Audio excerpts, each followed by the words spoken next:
Blog Talk Radio.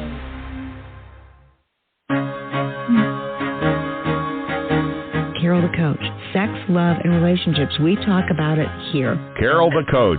Compassion with contemporary relevance. I am a psychotherapist. I can be your personal life coach, and I can help you with your issues. There are no problems too small or too big. You can talk about anything. Speaker, columnist, radio TV host, and commentator. Carol the Coach brings messages of wellness and empowerment within reach of everyday people every day. Almost 5 years ago, I lost my soulmate in an accident. He was killed in a plane crash. Life just, for me, has seemed to stop. There are groups all over the city. I teach one. It is a specific way to start thinking so that you shift how you see the world, which then shifts your energy, and then you feel better and you actually see things differently. Carol the Coach, always available too at carolthecoach.com. Now I've got Russell on the line. I'm 47 years old. I'm a truck driver. I'm married. I have a wife in San Francisco. Okay. I haven't been home in 6 months. My thing is, I don't know if I have a sex addiction or what the problem is.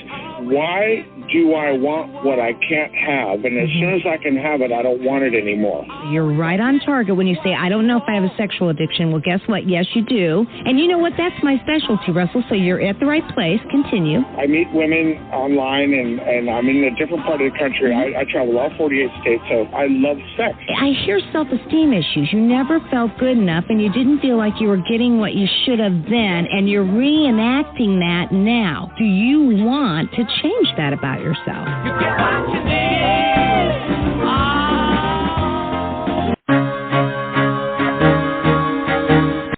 That's a riveting show. As you can see, it got started with a bang. I'm Carol Jurgensen-Chief, a.k.a. Sex Help with Carol the Coach. And, one of the things that I know is that we try to keep couples together, right? And yet we have a whole organization, several of them, that we do chatting back and forth with, and we talk about our books, our articles in the magazines, our podcasts, our YouTubes. And I'll tell you what, it was probably a couple weeks ago when two women were talking about the fact that they had a pending release. Their book, Therapeutic Seperation, a guide for couples facing addiction, was coming out. And they were very pro-therapeutic separation. And I said, I got to talk to these women because I do believe,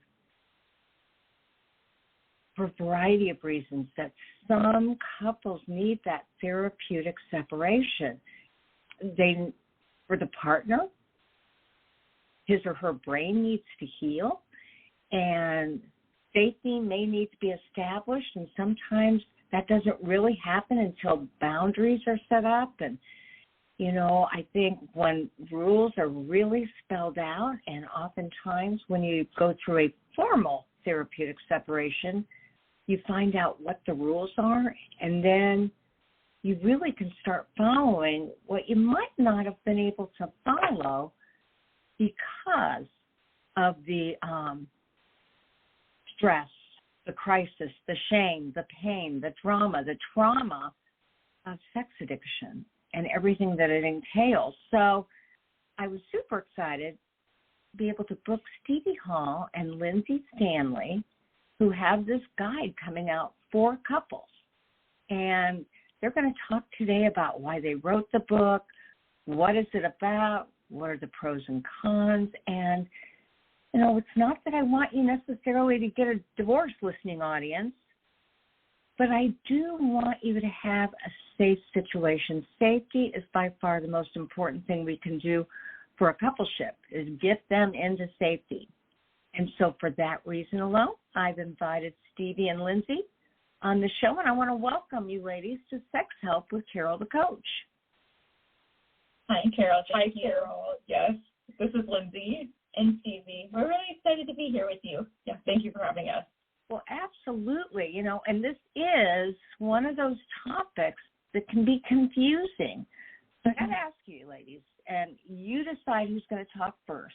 and I may actually acknowledge somebody later on, but what inspired you to write this guide for couples?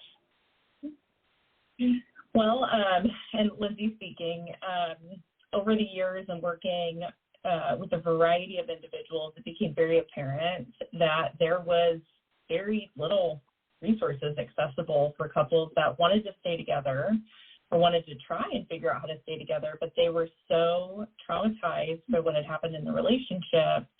There were a few little worksheets here and there on the internet, but nothing really organized enough to help a couple identify and work through individually what needs to be addressed so that they had a higher chance of repair.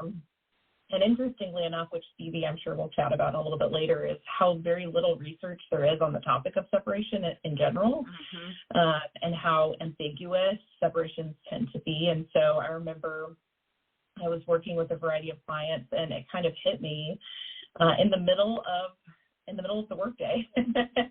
I was like, what if somebody wrote a workbook that addressed this topic from the beginning, middle, and end, walking someone, each person in the coupleship individually and then together as a couple, like what healing could look like. Identifying what level of separation would be appropriate, assessing that, then and identifying what type of individual work would be helpful, and then lastly, helping couples identify whether reintegration is possible and what level of reintegration would be healthy or helpful.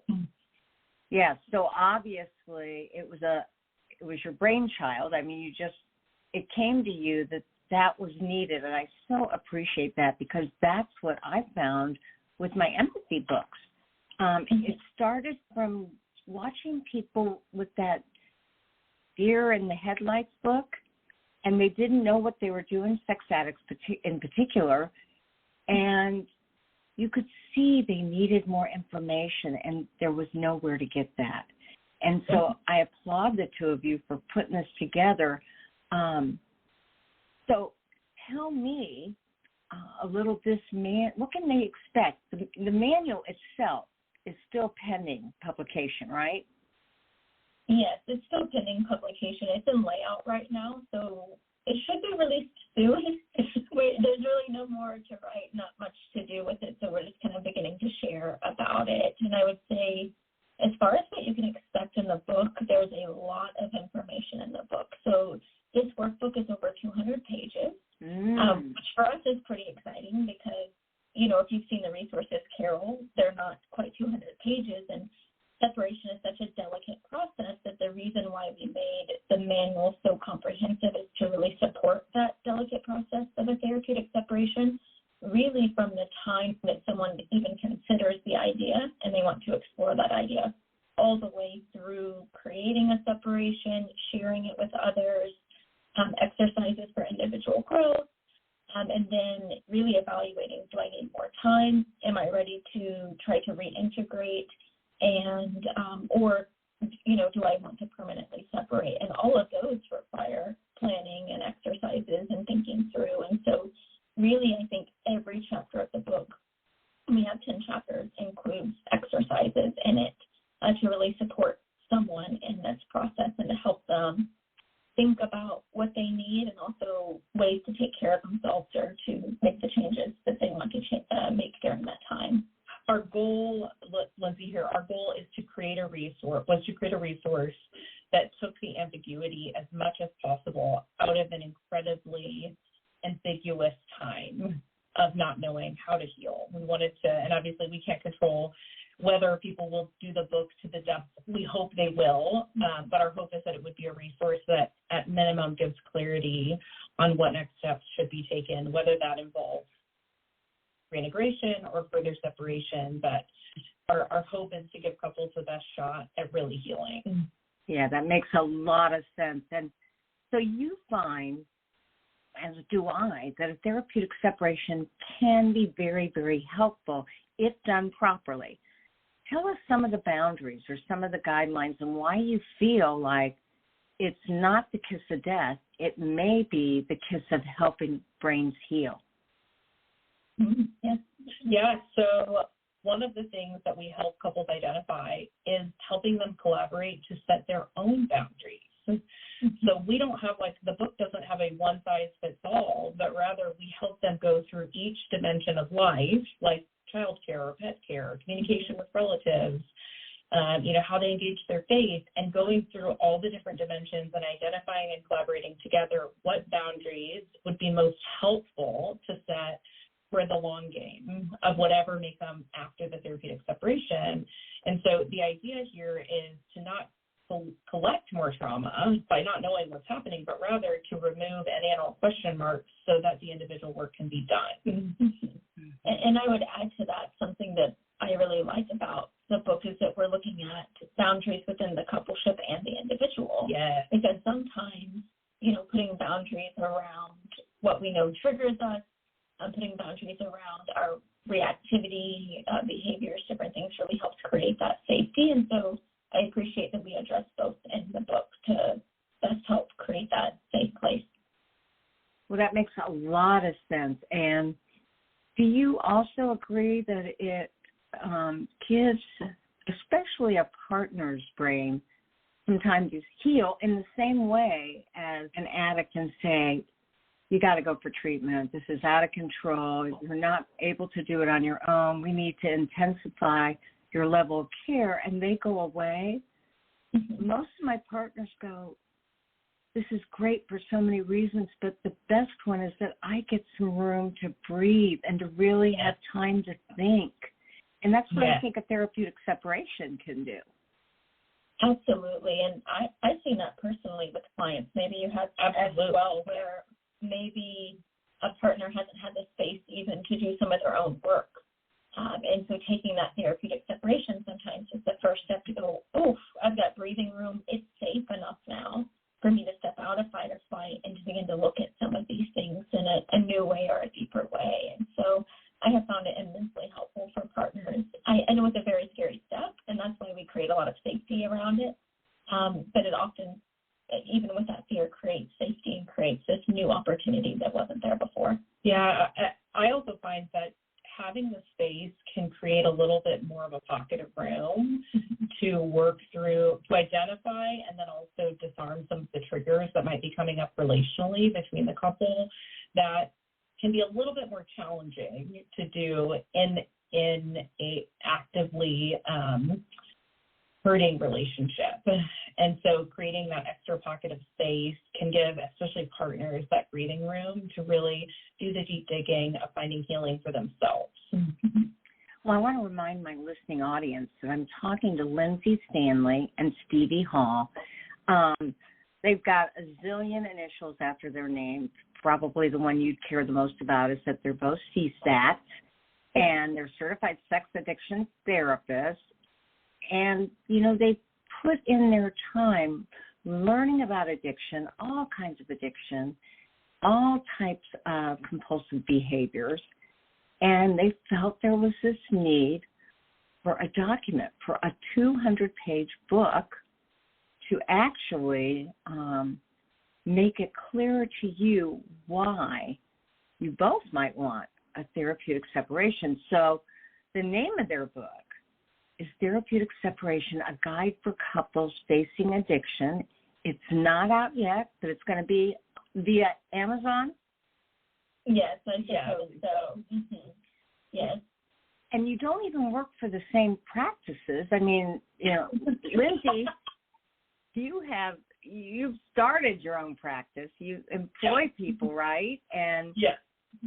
And so I just initially thought the two of you had to be in the same office because it is time. It is cumbersome to write a book, 200 pages. Mm-hmm. And so you said there wasn't a lot out there. I mean, there were documents. Do you know Dr. Jill Manning? Yes. Mm-hmm. Yeah. She has a pretty extensive format for therapeutic separation. And, of course, the great Mari Lee also has a therapeutic separation booklet. But you have really put a book together that answers all the questions. So I want to ask you, what do you both believe is some of the biggest issues facing people that don't know whether they need to separate or not. Maybe you got this one? Yeah, I've got this one. You know, I think when a couple is deciding if they want to separate or not, I think fear is probably the biggest challenge because they don't quite know what it's going to look like and how is it even feasible. And there's all sorts of, you know, other nuances within that. And so I think when you can really create a very structured plan, it helps, not just logistically, but I think really emotionally, because if you look at the research on separation, and as Lindsay said, there's really not a lot of research. It's kind of one of the issues here. In a study from 2020, what they looked at was ambiguous. I'm getting tongue-tied here, sorry. Ambiguous separation. And what they found is that's actually where a lot of couples struggled in their separation because they didn't have limits, they didn't have boundaries, they didn't know how long is this going to be for, you know, do we date other people, are we not dating other people, how do we handle finances? And when you have that amount of confusion in a separation, it makes it really difficult. So I think when you can minimize that and you can really lay out before separation ever takes place, hey, this is what it should look like. These are the boundaries we have in place. This is what the plan looks like. It's for a limited amount of time. You know, Stevie and Lindsay are here to support you along the way, or whoever the therapist might be. It really creates such a supportive environment where, in my mind, I kind of think about it as the couple being held through the process.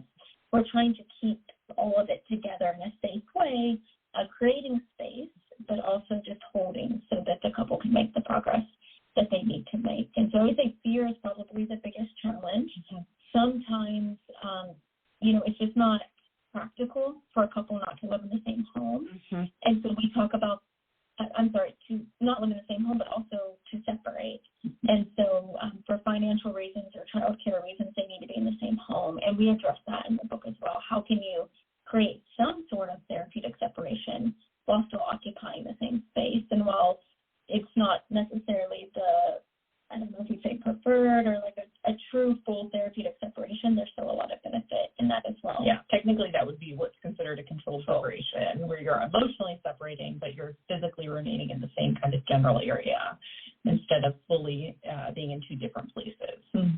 Well, I agree. I can see that for several reasons, but legally there are some states that say if one person were to leave and they were not divorced, it would be considered abandonment. Yeah. And so we got the legal, we've got the financial, we've got the logistical, child care, dog care, cat care, all that stuff. And so you even help couples that may not be able to, for a variety of reasons, separate physically. Mm-hmm. Mm-hmm. Yeah, we wrote the book in such a way that regardless of the level of separation that aligns most with the coupleship that you're in, that the individualized work would still be beneficial regardless of whether it would be illegal or controlled or a therapeutic separation. And so just to kind of give a little bit more creative room for everybody to be able to use this resource if one or both people in the relationship are struggling with addiction. Mm-hmm. And so I'm just curious because I always am. Did you self-publish this? Has there been somebody that wanted to pick this up? How are you doing this? Yeah, Lindsay speaking. Gentle Path Press is publishing. So the Meadows organization is publishing our book. Yeah, we were very excited to have a publisher for this because it's a big project and it's been great to work with them. Yeah. One of the best, and for anybody who's pretty new to this field, Gentle Path Press is associated with the Meadows, is associated with Gentle Path Sex Addiction Facility that Patrick Karn started, probably the premier facility for men to go and get 30, 45 days, 3 months, IOP afterwards. I mean, it's just an amazing opportunity if you can get there. And so they specialize in sex addiction. And you two I can't imagine what that was like, to make that proposal, to have it accepted, and know that you're going to be published by one of the best in the community. It's like being published by Hazelden, you know. Yes. Right? Funny story, Lindsay speaking here. We actually came up with the idea for the book and pitched it to the publisher before we had written anything. Yes. So we wrote to Gentle Path Press, and Stephanie Carnes, who's the president and I believe the owner of Gentle Path Press, she wrote back and she was like, "I love the idea. Send us a chapter." And so before we even knew it, the project was in full steam ahead. And so normally I think it kind of works the opposite direction, where you write something and then submit it, but we worked with Gentle Path Press every single step of the way. And actually, I believe Rob Weiss's editor. Oh, yeah, Scott. Yeah, Scott was. Oh, he's great. He was our editor, so we're grateful. Again, one of the best. I mean, I love my editor over at Sano Press, which is Darren Ford, who is a CSAT. Oh, yeah, Darren. Yeah, and he not only has 3 mindfulness centers, but he has published all my books, and it's a hybrid. And so, however, I published some articles for Rob, and Scott helped me with that, and he's got a gift. And so he's a gem. I guarantee you out there, listening audience, this has got to be a really well-written, well-organized book, because Scott really is one of the best in the business, and especially because he understands addiction and he understands partner betrayal on both sides, and gender neutral. I mean, just an amazing editor. So how exciting for you. An extra shout out for getting that opportunity. And anytime you can get close to Stephanie Carnes, it is just amazing. So as we begin to wrap up, I want to know, how do you envision this book really helping couples and perhaps allowing them to stay together when it's all said and done? What are the exercises or the chapters like that give them hope for their relationship? Yeah. So once you get past the initial creating the separation, which, as Lindsay said, is not a one-size-fits-all, it's really created and curated for the couple and what they need. Once you're past that, you really deep dive into individual work. And so one of the first chapters, I think it's chapter 3, is really looking at triggers. And it goes into a lot of detail about what are your triggers, and about what time of day do they happen, and what do they look like, and how can you help yourself, and really creating intense plans. I think we use the window of tolerance in that chapter, a lot of other wonderful tools.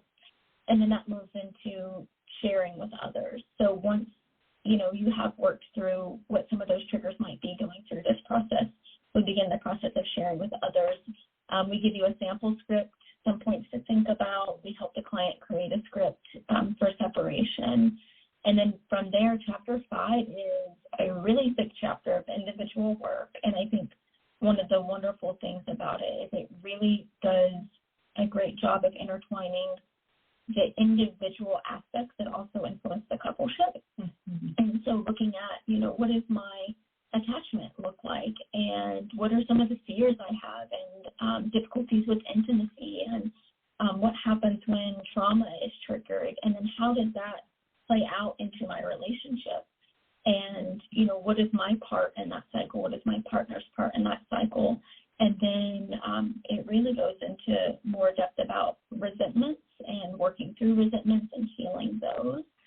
And a lot of good stuff in chapter 5. And then once you get to reintegration, something I really like about reintegration is that we don't just recommend that the couple says, okay, the 90 days are up, it's time to move back in, we're living together full time, but really creating a plan for how do we begin to reintegrate ourselves in such a way that we can slowly begin to almost like reintroduce ourselves and practice together in safe ways. So maybe it starts with having family dinners twice a week. Maybe it's, hey, you're going to spend all day here, but please go back to your place to sleep. for the evening, and we'll do that 3 days a week, and slowly moving into a full reintegration, which I think really helps support the couple. Yeah. The only other thing I threw in there too is we do have a section addressing childhood trauma and how we have a tendency to enact relationally with our partner what we have not healed from. And so the heaviest chapter in the book is really looking at individually, what do I need to heal from? And then assessing what do I need and what is my game plan, and does that match with what I know my partner's wanting as well? Mm-hmm.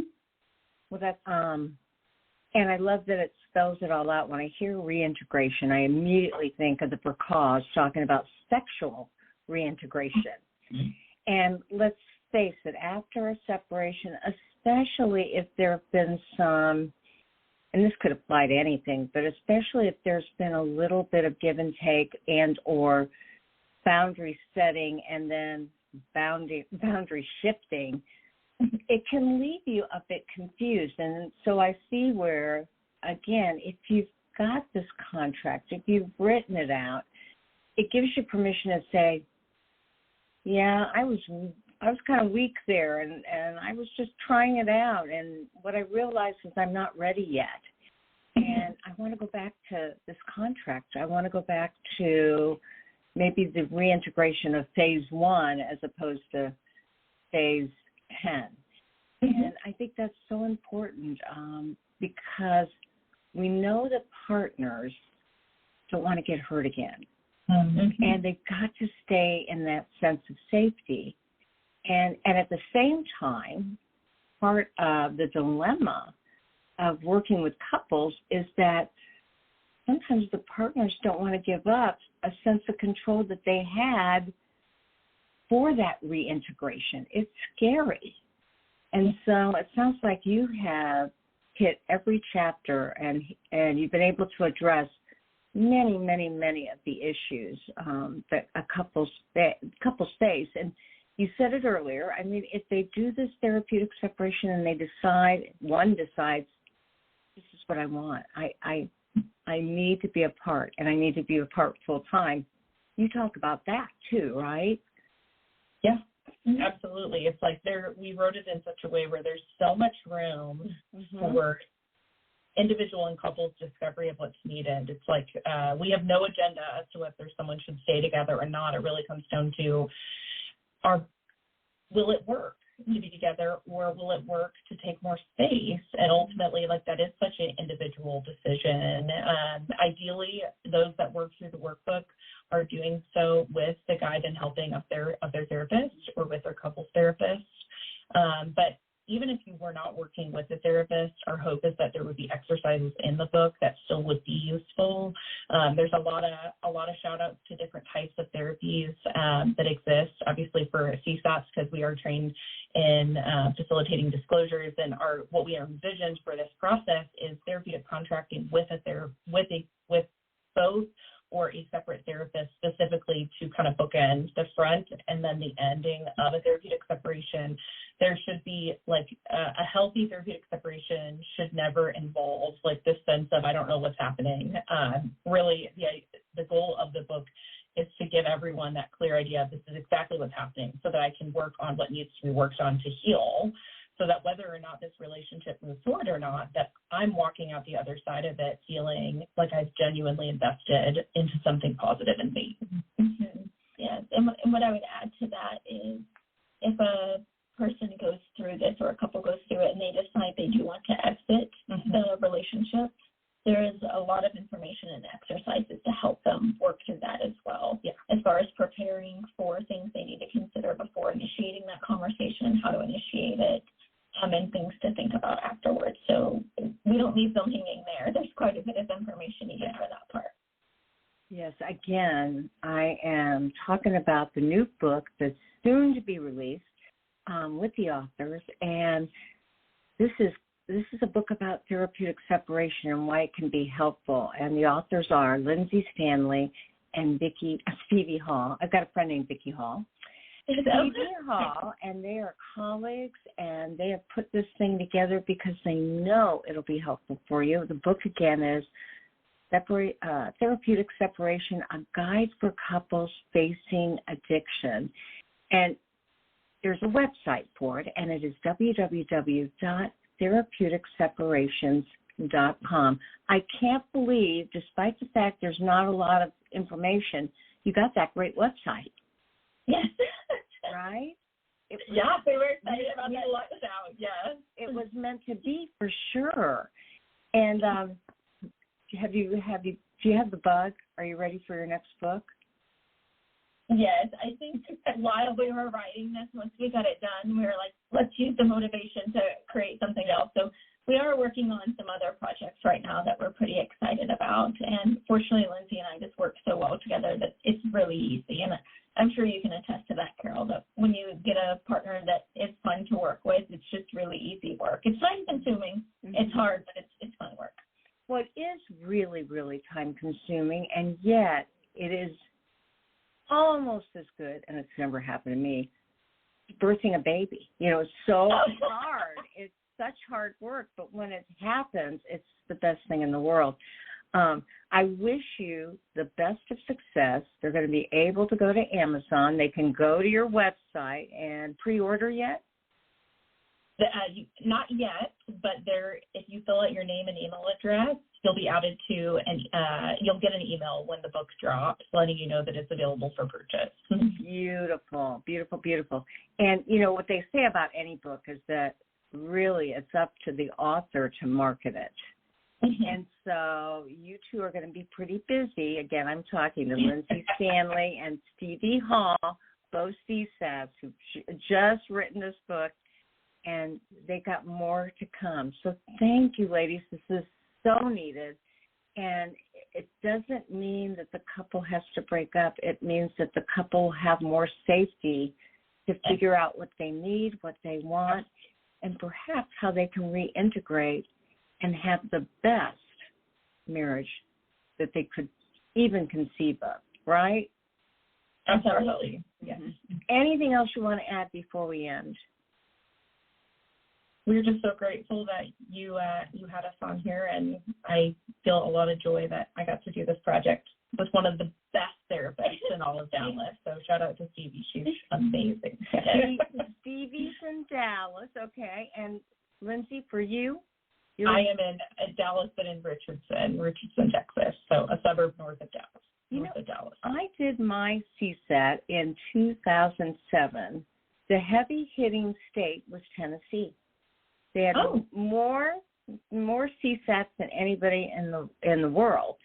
And mm-hmm. I'm telling you, I think if we took a demographic poll, it has to be Texas. I mean, you've got some of the greatest therapists and coaches in the world. So, ladies, keep that energy going, and we'll see you back for more your brilliant ideas. Thank you so much, Carol. You're welcome. Talk to you later. Bye. Bye. So, again, that's Stevie Hall and Lindsay Stanley, and their book is called Therapeutic Separation, a guide for couples facing addiction. You can go to their website, www.therapeuticseparation.com. And so that's it for another show. Gosh, we just finished one on Help or Heal. That was a good one. If you haven't gotten a chance to listen to that, the man I interviewed who runs Help or Heal groups, I mean, it makes me want to take the group. He's so good. And this is a community of brilliant thinkers, and they have a lot of passion for people. And so, as I always say at the end of every show, besides the fact that we are all pioneers in this field, including you all, our listening audience, there will be one of you at all times and fearlessly have the courage to be yourself. And we will see you next week for more Sex Help with Carol the Coach. Make it a good one.